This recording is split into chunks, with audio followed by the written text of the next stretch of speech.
우리 인생은 누구나 다 크고 작은 짐을 지고 가는 사람들인 거예요. 그림을 그리라고 하면 모든 사람 등짝에 크고 작은 배낭이 매져 있는 것 같이, 어떤 사람은 머리 위에도 앞 가슴에도 양 손에도 그렇게 들려 있을 수 있어요.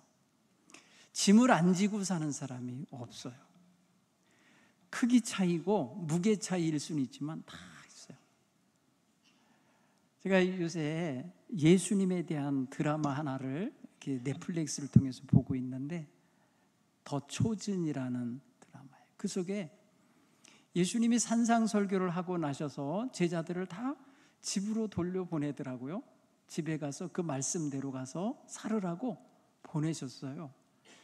그런데 집으로 돌아가던 요한과 야고보 형제가, 특히 요한이 자기가 무겁다고, 짐이 무겁다고, 나 그 야영할 때 썼던 천막 그리고 그 기둥 뭐 이런 것까지 다 들은 짐을 졌다고 그러면서 집 근처까지 와갖고 투덜대더라고.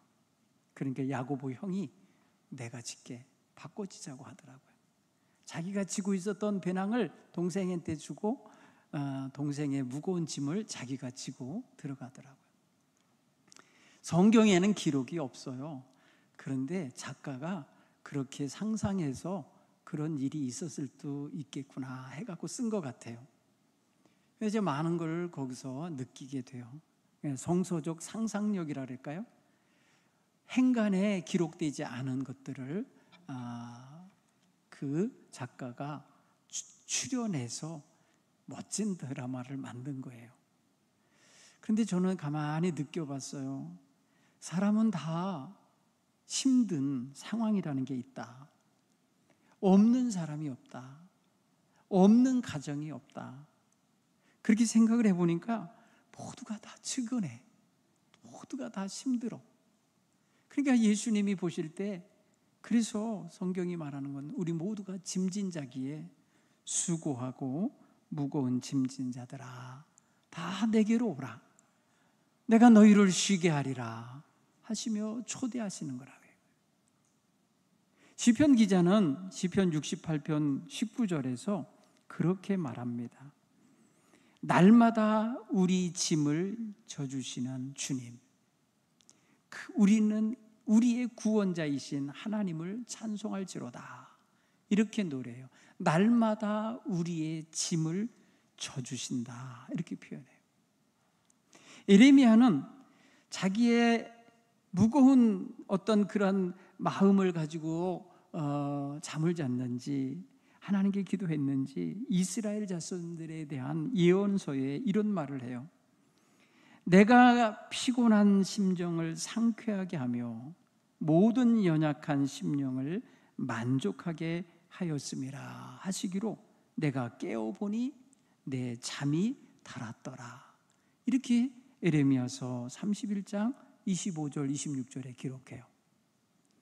무거운 짐을 지고 있던 인생이 잠을 잤는데 하나님께서 밤새도록 내 피곤한 심령을 상쾌하게 회복시켜 주시고 내 모든 연약한 심령을 만족하게 해주셨다는 거예요. 그래서 깨어보니 너무 잠이 달았다는 거예요. 여러분, 단잠을 잔다고 하시는 표현 쓰시잖아요. 단잠을 자실 수 있는 은혜가 있기를 바랍니다. 예수님께서 초대하신 그 초대에 응하신 저와 여러분은 예수님 안에서 이렇게 사랑의 짐을, 우리의 짐을 내려놓고 주님 안에서 참된 쉼을 얻고 살아가게 되길 바라요. 교회 공동체는 사랑 안에서 맺어진 공동체예요. 하나님의 사랑, 예수님 십자가 사랑 안에서 맺어진 한 몸 된 성도들이에요. 한 몸에 속한 지체들이에요. 그러므로 기본적으로 서로들 간에는 사랑의 소통이 이루어져야 하는 거예요. 서로의 아픔과 슬픔과 고통과 마음의 무거운 짐을 나눠지고 정말 사랑을 서로 주고받을 수 있는 이러한 건강하고 따뜻한 공동체가 되어야 할 줄 믿습니다. 외국에서 오래 살다 오신 분이 그런 얘기를 하더라고요. 한국인들끼리 모여 살 때는 스스로들이 정이 있다라고 생각한다는 거예요. 정. 여러분 정 아시죠? 느낌으로 아시죠? 정을 주고받으면서 이웃사촌이 되고 정말 따뜻하게 산다라고 이렇게 생각한다는 거예요. 그런데 외국인들 사이에 갖다 넣어놓으면 차갑고 편협하고 어딘가에 갇혀 있는 것 같다는 거예요. 외국에선 사람을 평가할 땐 두 가지 기준으로 평가를 한답니다. 첫째는 그 개인이 갖고 있는 역량, 펑션, 그 기능의 역량이 얼마나 큰지, 얼마나 땀보다 뛰어난지 이걸 본다는 거예요. 우리 한국인들이요, 세계인들 속에 넣어놓으면 엄청나게 역량이 뛰어나다는 거예요. 다 똑똑하다는 거예요. 외국에 유학 가서 사는 사람들은 한국에서 날고 기는 사람들이 간 거 아니에요. 그러니까 그런 사람들끼리 모여 있거나 그런 사람들이 어떤 외국 사람들의 회사나 이런 데 들어가면 아주 업무 능력이 뛰어나다는 거예요. 그런데 두 번째 기준이 하나 있는데 그게 뭐냐면 얼마나 따뜻한가, 얼마나 우리 마음에 따뜻함이 표현되는가를 보면 우리 한국인들은 상당히 차가운 쪽에 있다는 거예요. 그러니까 역량은 뛰어난데 인간관계는 못하는 거예요.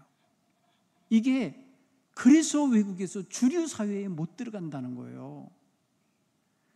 어느 파티를 하고 대화를 하는 장소에 가면요, 보통 사람들은 외국인이나 우리나라면 날씨 인사하고 무슨 업무 이야기 잠깐 하고 그다음에 자기들의 기호, 자기들이 좋아하는 것들의 스포츠 이야기도 하고 뭐 정치 이야기도 하고 그런다는 거예요.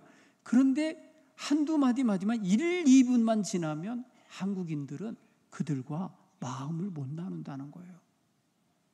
이게 뭘 말해주느냐면 다른 사람들의 마음을 헤아리고 그들의 마음에 어떤 정서와 이런 아픔을 함께 나눌 만큼 역량이 크지 못하다는 거예요. 업무 역량이 있어요. 컴퓨터 기술, IT 기술 여러 가지는 뛰어난데 사람과 사람 사이에는 그걸 못하는 거예요. 그래서 늘 파티를 하다 보면 2, 3분, 3, 4분 지나면 싹 갈라진다는 거예요. 그래서 한국인들은 지네들끼리 모여 있고 외국인들은 자기네들끼리 얘기한다는 거예요. 이게 한계인 거예요. 그런데 우리끼리 모여 사는 한국 땅에서 생각해 보세요. 우리는 외국인들에게 잘하는 것 같지 않아요? 그런데 안 한다는 거예요. 상당히 배타적이라는 거예요. 경계하고 안 좋게 생각하려는 시각이 있고 이런 게 하는 거예요. 이런 걸 생각해 보면 우리의 마음의 폭이 너무 좁고 그리고 너무 일방적인, 너무나도 자기 편한 대로, 자기랑 가까운 대로만 울타리를 치는 이런 성향인 거예요. 그러니 옆에서 다른 사람이 아픔과 슬픔에 무거운 짐을 지고 있는데 거기에 무슨 관심이 있겠어요? 여러분, 오늘 성경에는 오늘 저는 2절을 주로 가지고 이야기를 나눌 건데 서로 짐을 나눠지라는 거잖아요. 그리하여 그리스도의 법을 성취하라 라고 하셨어요. 사도 바울은 지금 아주 고차원의 아주 수준 높은 그리스도의 삶을 지금 가르치고 있는 거예요. 여러분, 이거는 정말 최고급 교훈이 담겨 있는 거예요. 내가 너희를 사랑한 것 같이 너희도 서로 사랑하라 라고 하시는 그리스도의 법을, 그리스도의 이 계명을 이루는 방식으로 너희는 서로 짐을 나눠지라는 거잖아요. 서로 짐을 나눠져라. 여러분, 그 짐이라는 단어가 헬라어로는 바로스라고 그래요. 바로스. 영어로는 보던 그런데요, 이거를 우리말로 번역한 몇 가지 뜻이 있어요. 우리 여기 오늘 우리 성경엔 짐이라고 번역이 돼 있어요. 그런데 그 부가적인 의미들을 보면은 무거운 것, weight, 무겁다라고 하는 무거운 것을 의미할 때 쓰고, 그런가 하면 부담. 여러분 누군가에게 아픈 소식, 슬픈 소식 뭐 이런 거 들으면 마음이 부담스럽다고 그래. 부담스럽다. 왜 분위기에 안 맞게 그런 얘기를 여기서 부담스럽게 하냐라고 말을 해. 여러분 누군가의 어려운 마음, 힘겨운 마음은 우리에게 전해질 때 부담으로 느껴지는 거예요. 부담. 여러분 이거는요, 우리 마음속에 어떻게 보면 그 사람의 무거운 짐을 나눠질 준비가 안 된 거잖아요. 받아들여주고 그랬니? 공감해주고 소통하면서 그래 얼마나 힘들었어 위로해주고 달래주고 힘내라고, 넌 정말 잘해왔구나 그동안, 그런 중에도 네가 이렇게 웃고 지냈구나 하면서 그들을 여러분 격려해 줄 수 있는 여유 있는 마음이 나오려면 그 부담스러운 이야기를 경청하고 공감하고 받아들여주는 마음이 있어야 돼요. 여러분 다른 사람의 짐을 나눠지려면 내가 조금 힘든 것을 감수해야 돼요. 그래서 사랑으로 짐을 나눠지는 데는요, 희생이 따르게 되어 있는 거예요. 희생. 여러분 지금 희생하고 있는 현장을 생각해 보세요. 여러분 자신이 다 힘들어요.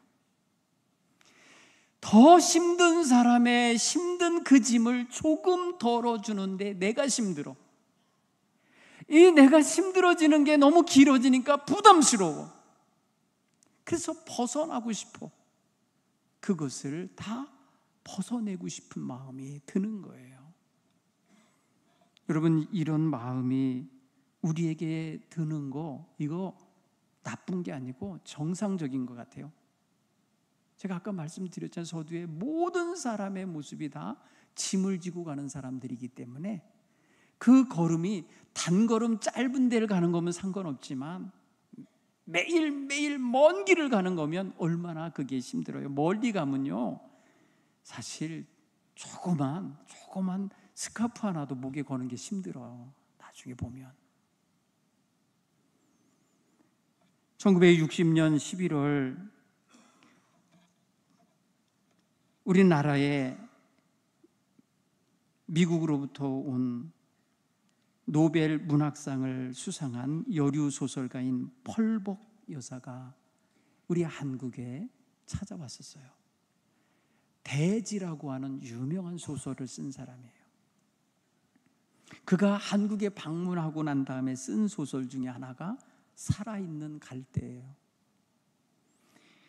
그 내용 속에 그가 한국에 방문했을 때 아주 인상 깊게 받았던 그런 한국인의 놀라운, 외국에서 한 번도 경험해본 적이 없는 그런 정서를 느꼈다고 하면서 내가 한국에 방문한 게 헛되지 않았다고, 너무너무 의미 있었다고 회고하는 내용이 있어요.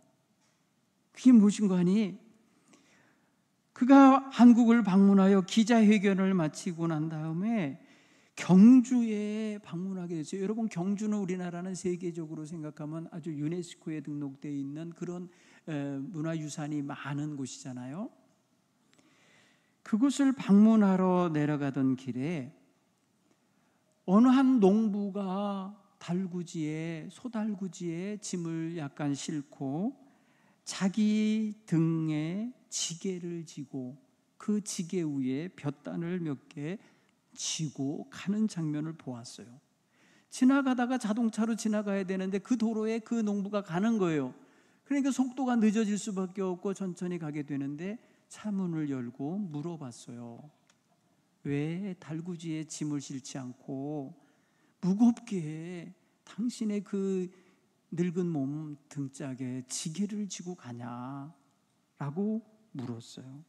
그때에 농부가 대답하기를, 우리 이 소가 오늘 하루 종일 들에서 일을 했어요.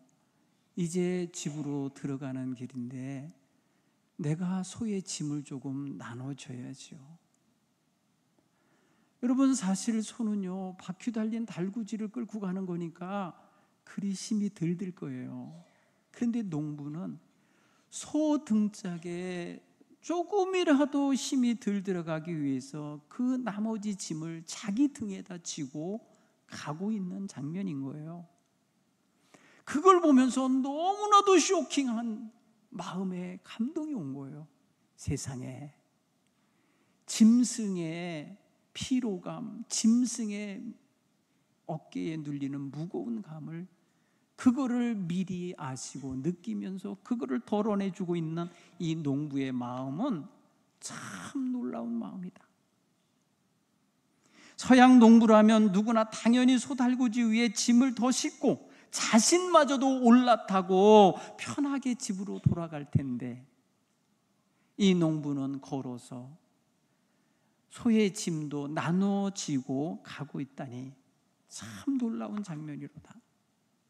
여러분, 이 펄복 여사가 한국의 그 농부의 모습을 보면서 한국을 그 먼 길을 왔다 가는 의미를 찾은 거예요. 내가 여길 잘 왔구나. 이 나라를 너무 잘 왔고. 여러분, 당시에 우리나라는 6.25 전쟁이 끝난 이후에 정말 전국이 다 전쟁터였기 때문에 볼 곳도 없고 사실 잘 정비되어 있지도 않던 상태 아닙니까? 가난한 모습이잖아요. 그런데 그 가난한 모습 속에 담긴 이 놀라운 사랑의 정신, 이 놀라운 서로 짐을 나눠지는, 짐승하고조차 짐을 나눠지는 이런 모습은 너무너무 인상 깊었던 거예요. 소도 하루 동안 일했습니다. 짐을 나눠짐이 마땅하다, 이렇게 여긴 거잖아요.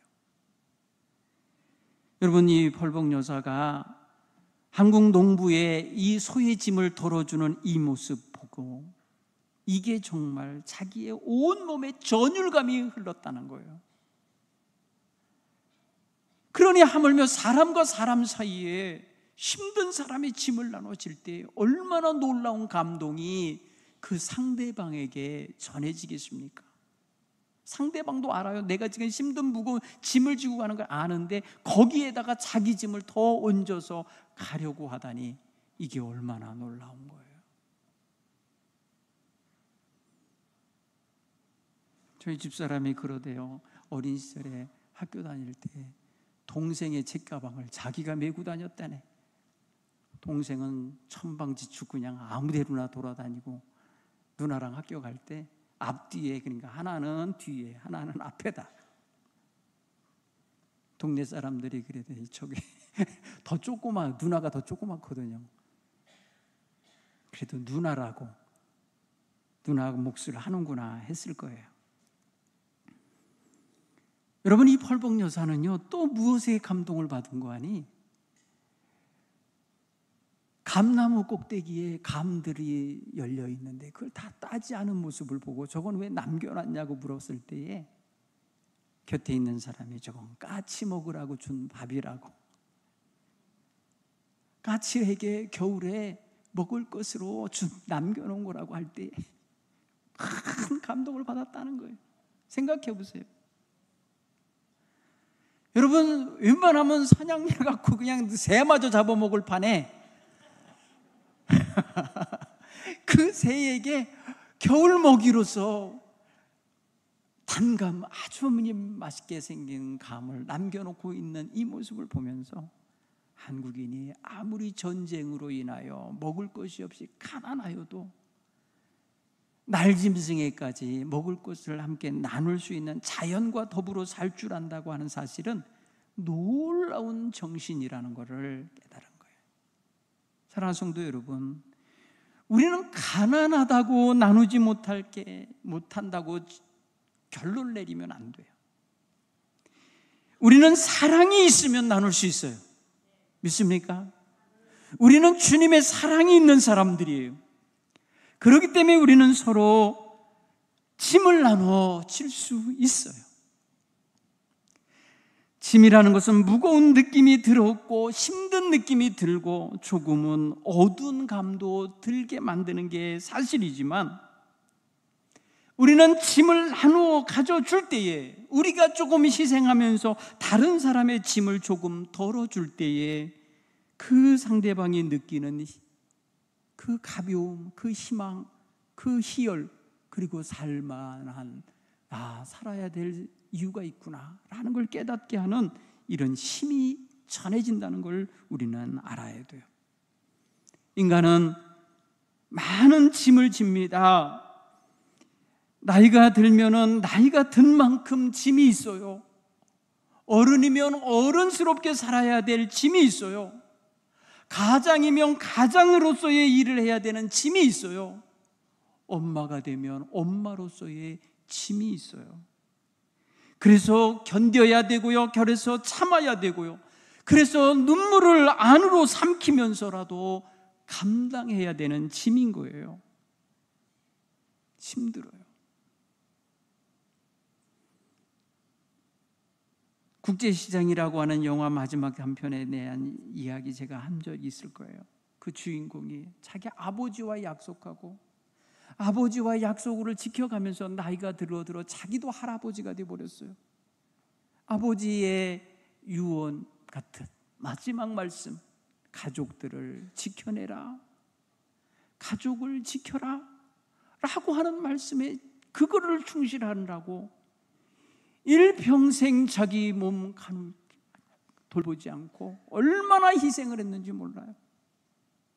독일의 광부로 파견을 가는데 동참하고 가서 돈을 벌어다가 가족들을 먹여 살리는 일을 한 거예요.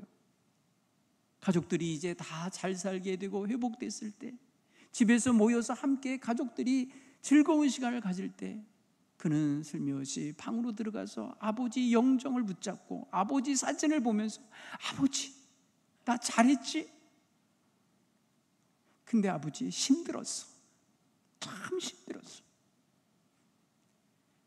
사실 희생한다는 건 힘든 거예요.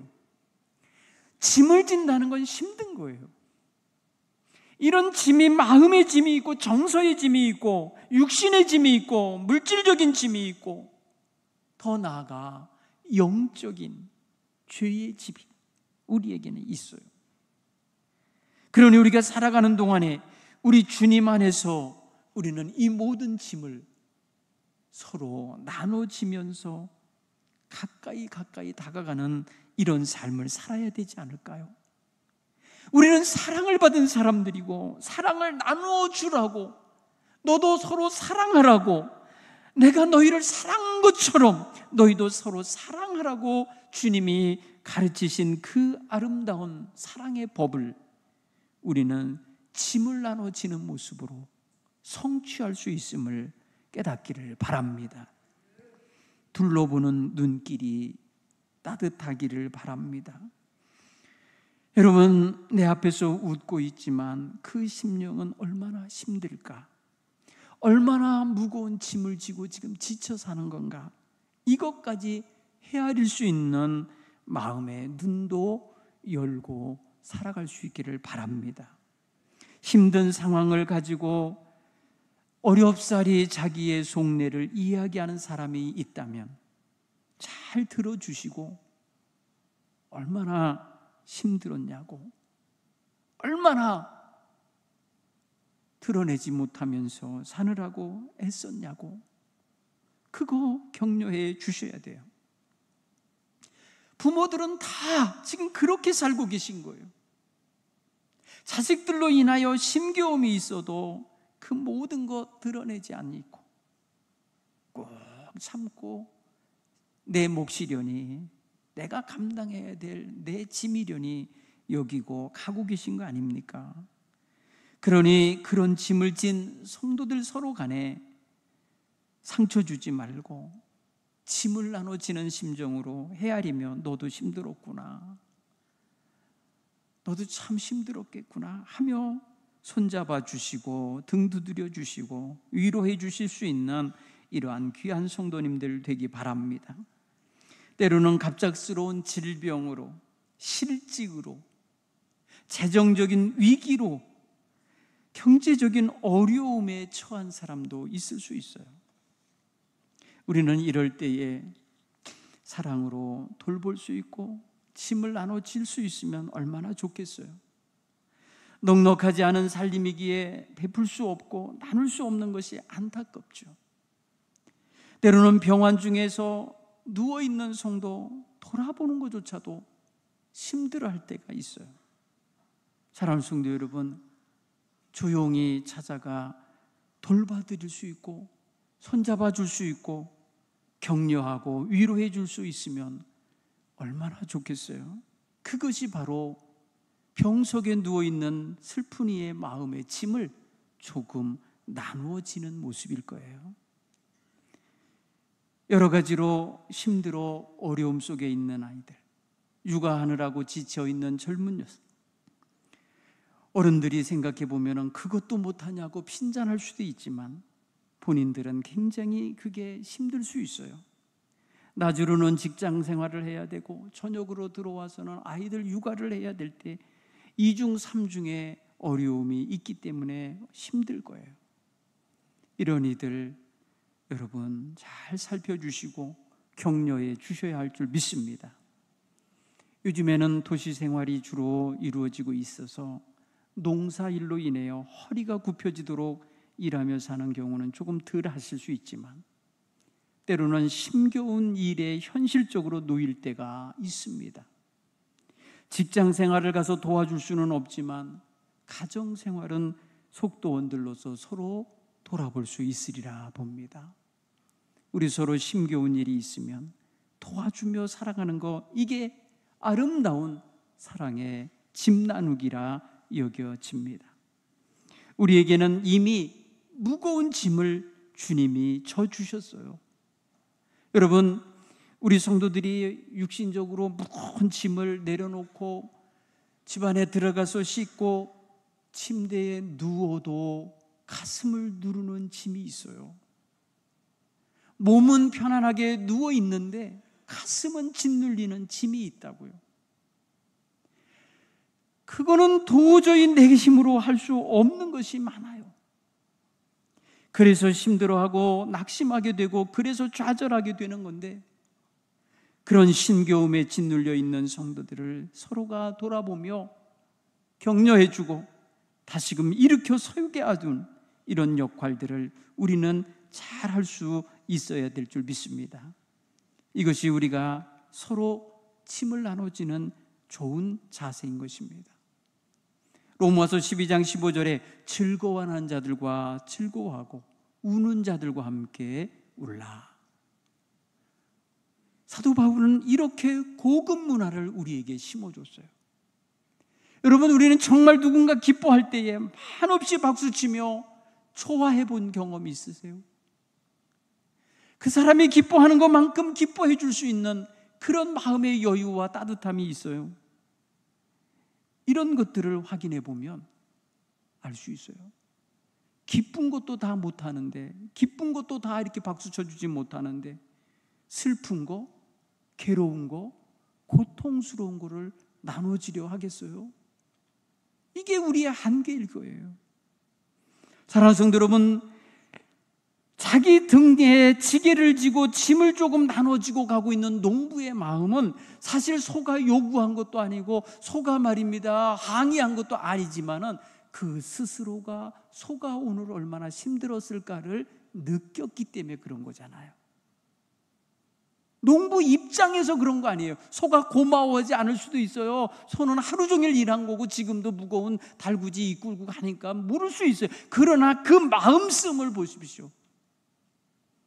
우리는 이런 모습인 거예요. 우리의 주변에서 힘들어하는 사람들을 공감해주고 공감한 것만큼 힘이 되어주고 싶었어. 다가가서는 자기가 사랑의 마음으로 헌신해주는 마음을 갖는 거, 이게 굉장히 중요한 거예요. 이게 바로 신앙 생활이어야 되는 거예요. 이게 내가 믿음을 가지고 있는 사람으로서, 내가 주님의 사랑의 은총을 받은 자로서, 십자가의 은혜를 값없이 받은 자로서 나도 사랑으로 이 사람을 위해서 헌신할 수 있는 기회가 있으니 참으로 필요하다, 이렇게 여기셔야 돼요. 여러분, 우리 마음에 이런 사랑의 마음을 회방하는 게 몇 가지 있어요. 가장 강력하게 작용하는 게 뭐냐면 자기 중심적인 이기성이에요. 자기 중심적인 이기적인 마음이 서로 사랑의 짐을 나눠주고 싶어 하는 마음을 방해합니다. 이거를 가로막아요. 자기를 더 사랑하는 마음 때문에 다른 사람을 사랑하는 마음을 누르게 된다는 거죠. 나도 바쁘고 나도 문제도 많고 나도 힘든데 무슨 다른 사람의 것까지 나눌 수가 있겠어? 이게 보통 마음인 거예요. 사랑하는 성도 여러분, 두 번째로 뭐가 가로막는지 아세요? 비교하는 마음, 시기하는 마음이 가로막아요. 시기질투하는 마음, 누군가 성공하고 기뻐하며 진심으로 축하하지 못하는 데에는 이런 마음이 작용하고 있는 거예요. 또 누군가가 무거운 말을 하면은 그런 얘기 하지 말라고, 부담스럽다고 말하면서 가로막는 거 역시 불편함을 드러내는 거예요. 그래서 그 감정을 나누는 자리를 회피하게 되고 일어서게 되는 거예요. 이유는 간단합니다. 나 그런 소리 듣기 싫어. 나 마음 같이 우울해져. 나 마음 괜히 무거워져. 이런 거예요. 자기 감정에 충실한 거죠, 결국은. 그러다 보니까 다른 사람의 감정에는 무관심한 거예요. 싫은 거죠. 결국은 이런 관계는 피상적인 관계예요. 여러분, 친한 친구들은 결코 이러지 않아요. 그랬구나, 진작 좀 말하지, 이러면서 말이에요. 그때 함께 못 해준 거 아쉬워하고 지금이라도 괜찮아, 지금이라도 우리가 도울게, 이러면서 다가서 주는 게 이게 친구들의 마음이잖아요. 사랑하는 성도 여러분, 우리는 고통도 기쁨도 함께 나눠야 되는 그리스도의 몸속에 있는 지체들입니다. 사랑으로 짐을 나눠주고 사랑으로 서로 섬겨주고 사랑으로 서로를 돌보아줄 수 있는 이런 건강한 몸, 건강한 지체들이 되실 수 있기를 간절히 축원합니다. 오늘 우리 모두에게 주시는 이 말씀을 마음에 새기실 때 놀라운 차원의 신앙생활을 할 수 있게 안내하게 될 줄 믿습니다.